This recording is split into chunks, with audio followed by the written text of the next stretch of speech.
তুমি আজ আসবে বলে বহুক্ষণ আমি অবাক হয়েছি। ঘরের চৌদিকের দেয়ালের ঝুলগুলো পরিষ্কার করেছি। আমার ঘরটাকে আমি নিজেই আপন করে সাজিয়েছি, সেই সারা রাত ধরে। এটা কদম ফুলের মাস, আমি ভুলিনি। তাই তোমার প্রত্যাশায় আমি ছিঁড়েছি এক গোছা কদম ফুল। সুগন্ধি সাবান নিয়ে ছুটে গেছি পুকুর পাড়ে আমার একমাত্র সাদা শার্টটাকে ধোবার জন্য। বিশ্বাস করো, শার্টের কলারে ভীষণ ময়লা ছিল, তবুও আমি ভালো করে ধুইনি, ছিঁড়ে যাবার ভয়ে। পরিচ্ছন্নতার ভয়ের চেয়ে তোমার প্রতি ভয়টা বেশি বলেই হয়তো। ধুলো পড়া আয়নার কাছে গিয়েছি বারবার। হেয়ার স্টাইল ঠিক করতে করতে নিজের প্রতি ঘেন্না জমিয়েছি, তবুও আমি কত রাতগুলো কম খেয়ে পয়সা জমাচ্ছি, শুধু প্রত্যাশায় তুমি আজ আসবে।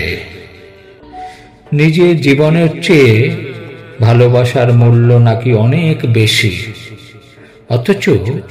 অথচ জীবনের জন্যে ভালোবাসা নারীর সৌন্দর্যের চেয়ে পুরুষের পৌরস্য অনেক ঊর্ধ্বে। অথচ আমি আজ ভীষণ অসহায়। তবুও বিশ্বাস করো হে নারী, বেঁচে থাকার ইচ্ছা এখন আগের চেয়ে ঢের বেশি।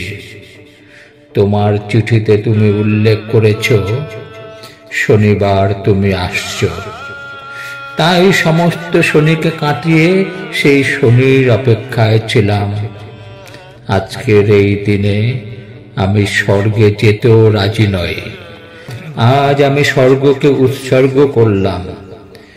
আজ আমি হৃৎপিণ্ডে নাঙ্গল চালানো বন্ধ করলাম। আমি মুখ দিয়ে চিমনির মতো বিষাক্ত ধোঁয়া বের করা বন্ধ করলাম। আজ আমি বন্ধ করলাম চরিত্রকে বিক্রি করা।